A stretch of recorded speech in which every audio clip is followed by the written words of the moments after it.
Life is a delicate duality, a balance of light and shadow, where joy and sorrow waltz in the same breath. We live in the in-between, held together by the tension of our lives.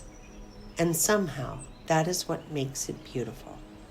A flame has no purpose without the darkness to cut through, just as the sky would lose its vastness without the earth to hold it back. The sunrise kisses the horizon, warm, golden, and infinite, while somewhere the night folds itself into silence. Laughter echoes in one room, unrestrained, soaring like wild birds, while in another, tears stain the floor, heavy as stone. We grow and shrink in the same moment, finding ourselves just as we begin to lose something else. A tree stands tall, unshaken, its roots deep, yet the wind bends its branches, reminding it of surrender. Just as new life plunges into this world as deftly as it departs, a child reaches for the future with eager hands, while others trace their past with weathered fingers. The stars burn with a fire that will one day fade, just as new worlds are born from collapsing light. It is the nature of existence to hold all things at once, the ache and the ecstasy, the rise and the fall. Love teaches us belonging and then leaves us aching with absence. Success fills our hands only to reveal the emptiness between our fingers. Everything finds its existence beside its opposite. Without darkness, how would we know light? Without endings, how would we know beginnings? The river rushes forward, ceaseless and determined, only to surrender itself to the ocean, vast and unknowing. Hope is born in the same breath as doubt, and love is found even in the wreckage of loss. To be alive is to dance between them, never knowing where one ends and the other begins. And still we go on. Just as the world around us continues, despite our manipulations, nature also pushes forward in its relentless pursuit of growth, ever reaching, ever becoming.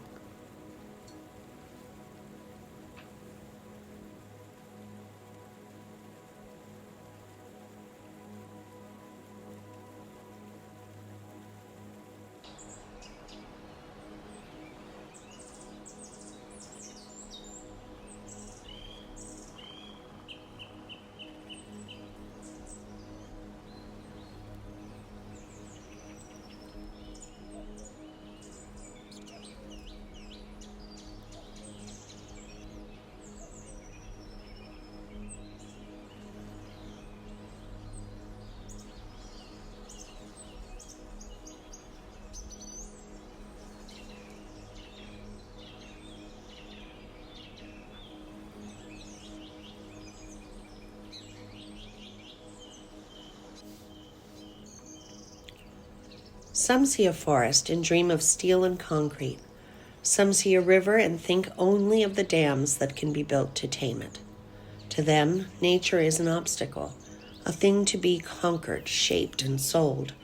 But to those who truly see, the earth is not an object. It is a living, breathing masterpiece. It is poetry written in the roots and the wind, in the hush of snowfall, in the roar of waves against an unyielding shore. They call it progress, the hum of engines, the scream of steel against steel, the symphony of construction, like a heartbeat made of metal. Glass towers gouging the sky, skyscrapers flex like giants, casting long shadows over streets that used to be rivers, over an earth that struggles to breathe. Nature doesn't bow, nature doesn't break. Nature is the ivy threading through the brick, the roots shifting pavement inch by inch, the dandelions settling in the cracks, not asking, just taking. Man builds a dam, and the river laughs, spilling over and breaking through. Man paves a highway, and the forest whispers, I was here first. Neon lights blink like artificial stars, but somewhere beyond the skyline, the real ones still burn eternal and unchanging, still watching, still waiting. And one day, when the metal rusts and the power lines fall silent, when the vines reclaim their home, we will build again, only to learn once more that nature always wins. The way we see the world defines the way we treat it. Only those who see profit will carve the land to pieces without remorse, but those who see its soul will fight to protect it. Because nature is not just something we walk through, it is something we are a part of, that breathes with us, that will outlast us if we do not cherish it.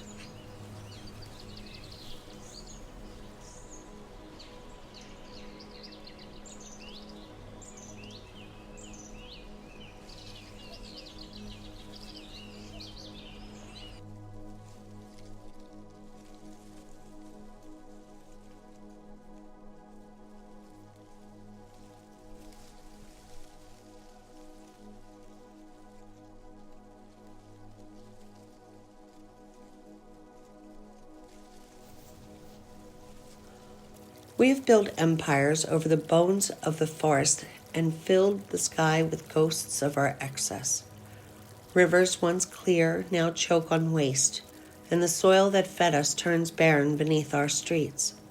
Is this the price of progress? We stand at a crossroads with one path leading deeper into ruin and the other toward renewal. Every choice we make, what we build, what we consume, how we live, shapes the fate of this planet. If we listen, the earth is still whispering, still offering us a chance to change. But time is not infinite, and neither is its patience.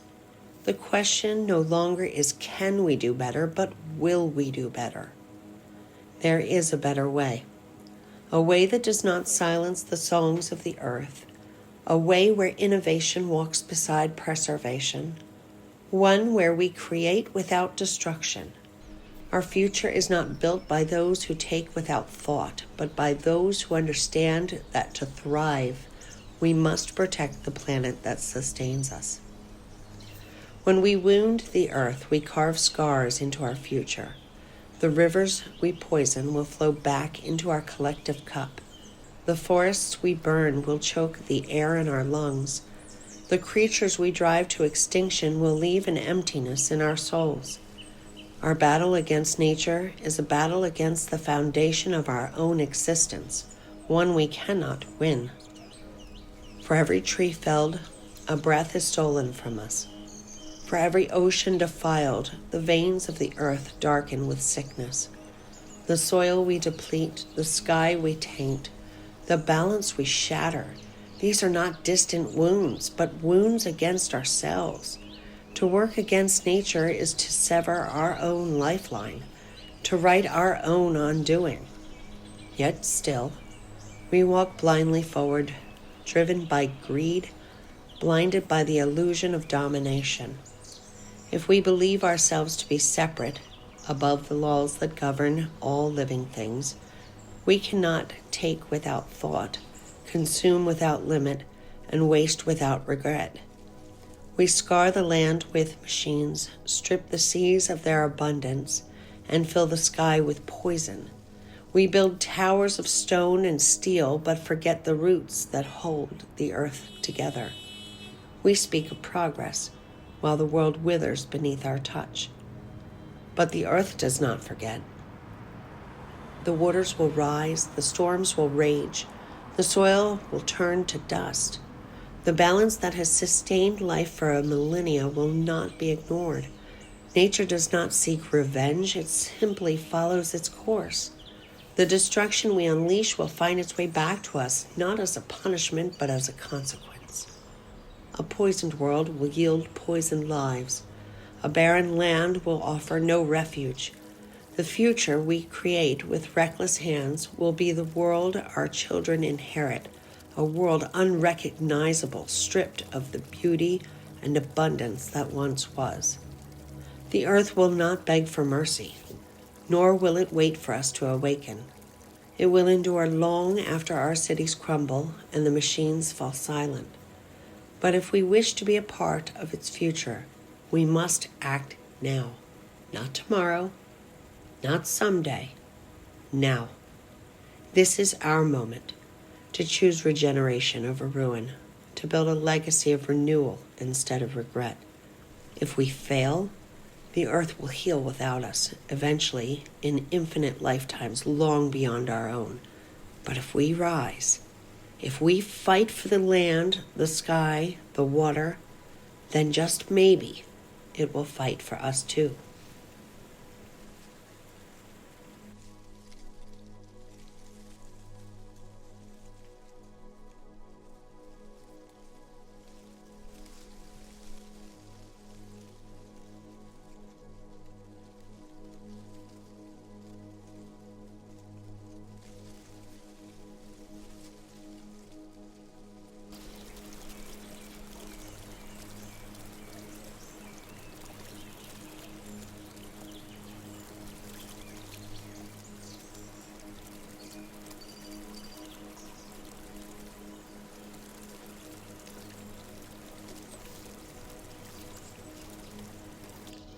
But we are losing sight. The more we turn away from the natural world, the more we shrink our own imagination, our own capacity to wonder. We replace birdsong with the hum of machines, clear sky with smog, ancient forests with lifeless pavement. With every tree that falls, with every river that runs dry, we strip a little more meaning from our existence. What is a world without beauty, without mystery, without the wildness that reminds us we are alive? It is not too late to open our eyes to see the earth not as something to exploit, but something sacred. To recognize when we destroy nature, we destroy the best part of ourselves. We must choose to protect, to preserve, to stand in all of this world rather than diminish it. Because in the end, how we see nature is how we see life itself. If we lose our reverence for it, we may wake up one day in a world that no longer moves anyone to tears, only to silence. And yet, there's time to mend, to heal, to restore what has been broken. If we choose wisdom over greed, reverence over recklessness, life over ruin, the earth will answer with abundance. The waters will clear, the forests will rise, the air will become pure once more. The scars can fade, but only if we cease to war against the world that gives us life. We must remember that we are not above nature. We are merely a thread in its vast and intricate web. To pull too hard, to break too much, is to unravel ourselves.